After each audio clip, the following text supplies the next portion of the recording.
indhaha xidh 5 ilbiriqsi aan wada samayno meditation fudud si aad ilbiriqsiyo gudahood uga bixi karto walbahaarka iyo warwarka. Fadhiiso 5 daqiiqo, neef qaado 4 ilbiriqsi, sii daa 4 ilbiriqsi, ku celceli dhowr jeer. Ma ogtahay in 5 daqiiqo oo meditation ah ay maskaxda si buuxda u dejin karto?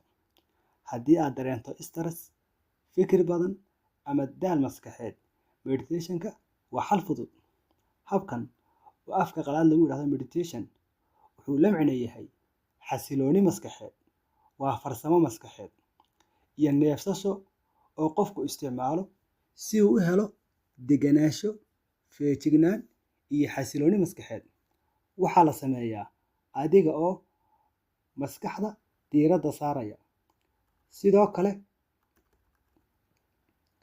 neefsashada xakameynaya, kana fogaanaya buuqa iyo fikirka badan. Sidoo haddaba loo sameeyaa meditation?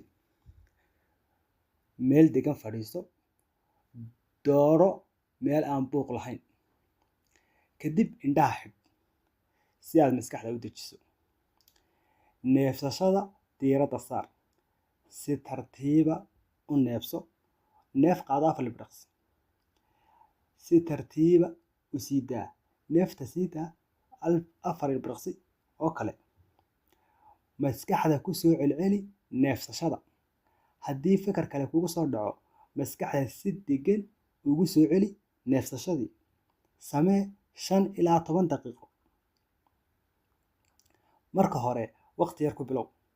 Faa'iidooyinka ay leedahay: waxay yareysaa walbahaarka iyo stresska, waxay kordhisaa diiradda iyo attention-ka, waxay hagaajisaa hurdada, waxay dejisaa maskaxda iyo dareenka.